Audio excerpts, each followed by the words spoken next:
Hi all. Sunday special chicken gravy எப்படி பண்ணுறதுன்னு பார்த்துடலாமா? இதுக்கு தேவையான எல்லா பொருட்களையும் எடுத்து வச்சுருக்கேன். வாங்க இப்போ கிரேவி எப்படி செய்கிறதுன்னு பார்த்துடலாம். இது லஞ்ச் பிளேட் சீரீஸ் எபிசோட் 2. இதுக்கு ஒரு கடாயை எடுத்துகிட்டு அந்த கடாய் நல்லா சூடானதுக்கப்புறமா அதில் 4 ஸ்பூன் நல்லெண்ணெய் ஆட் பண்ணியிருக்கேன். பொதுவாக நான்வெஜ் கிரேவிக்கு நல்லெண்ணெய் நல்ல டேஸ்ட் கொடுக்கும். இப்போ இந்த எண்ணெய் நல்லா சூடானதுக்கப்புறமா இதில் எடுத்து வச்சுருக்க எல்லா ஸ்பைசஸையும் ஆட் பண்ணிடலாம். பட்டை, கிராம்பு, ஏலக்காய், பிரிஞ்சி எல்லாத்தையும் ஆட் பண்ணிடலாம். இப்போ இதெல்லாம் நல்லா பொரிஞ்சதுக்கப்புறமா நம்ம எடுத்து வச்சுருக்க 1/2 கப் சின்ன வெங்காயம். பொதுவாக சின்ன வெங்காயம் நான்வெஜ் கிரேவிக்கு நல்ல டேஸ்ட் கொடுக்கும். அது கூடவே நான் மீடியம் சைஸில் ஒரு வெங்காயம் எடுத்திருக்கேன். அதையும் ஸ்லைஸ் பண்ணி சேர்த்துக்கலாம். இப்போது சின்ன வெங்காயமும் நல்லா வதங்கணும். அது கலர் மாதிரி டிரான்ஸ்பரண்ட்டாக வர வரைக்கும் அதை வதக்கிக்கலாம். இப்போது இது நல்லா வதங்கிருச்சு, கலர் சேஞ்ச் ஆகி டிரான்ஸ்பரண்ட்டாக வந்துருச்சு. இதில் 2 தக்காளி அதை ஸ்லைஸ் பண்ணி வச்சுருக்கேன், அதையும் நம்ம ஆட் பண்ணிக்கலாம். தக்காளியும் நல்லா வதங்கி அது கொஞ்சம் கிரேவி பதத்துக்கு வரணும்.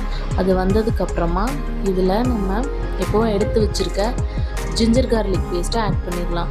பொதுவாக இஞ்சி பூண்டு விழுது கொஞ்சம் எக்ஸ்ட்ரா ஆட் பண்ணோன்னா அந்த கறியில் உள்ள ஸ்மெல் எல்லாமே வராது. இப்போது 2 spoon ginger garlic paste add பண்ணி அதையும் நல்லா வதக்கி விட்டுறலாம். நல்லா வதக்கி விட்டுட்டு இது வதங்கிட்டு இருக்கும்போதே இந்த கிரேவிக்கு தேவையான மஞ்சள் பொடியும் நம்ம ஆட் பண்ணிடலாம். நான் இன்றைக்கி 1/2 ஸ்பூன் மஞ்சள் பொடி எடுத்திருக்கேன். இது கூடவே 2 பச்சை மிளகாய் எடுத்திருக்கேன், அதையும் ஸ்லைஸ் பண்ணி போட்டுக்கலாம்.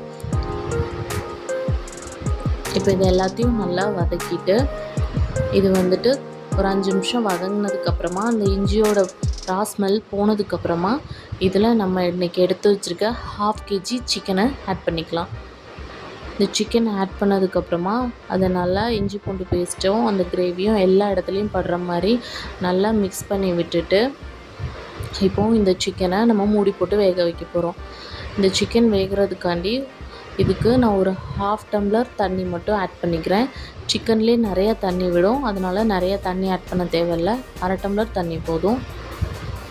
1/2 டம்ளர் தண்ணி ஆட் பண்ணிவிட்டு இதுக்கு தேவையான அளவு உப்பும் சேர்த்துட்டு இப்போது இதை நம்ம மூடி போட்டு ஒரு 15 நிமிஷத்துக்கு நல்லா வேக விட்டுறலாம். மீடியம் ஃப்ளேமில் வச்சு வேக விட்டுடலாம். இப்போ இது நல்லா சிக்கன் ஒரு 75% நல்லா குக் ஆயிடுச்சு. இப்போ இதில் நம்ம தேவையான மசாலாலாம் ஆட் பண்ணிக்கலாம். 2 ஸ்பூன் கொத்தமல்லி பொடி, அது கூடவே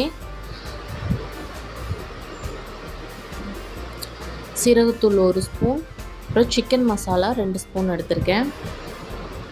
சிக்கன் மசாலாவிலே கொஞ்சம் காரம் இருக்கும், அதனால் சில்லி பவுடர் கொஞ்சம் கம்மியாக யூஸ் பண்ணாவே போதும்.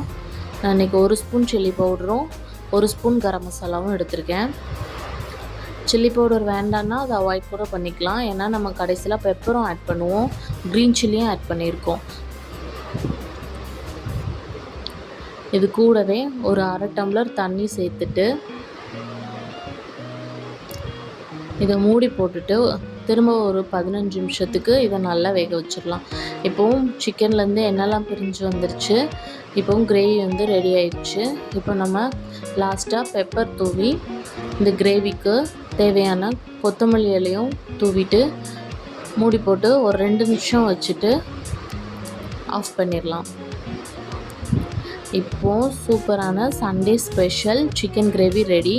நான் இன்றைக்கி ரைஸ், ரசம், சிக்கன் கிரேவி, அதுக்கப்புறம் அது கூடவே ஒரு மசாலா கலக்கி கூட சர்வ் பண்ணியிருக்கேன். நீங்களும் ட்ரை பண்ணி பார்த்துட்டு எப்படி இருக்குன்னு கமெண்ட்ஸில் சொல்லுங்கள். தேங்க்யூ.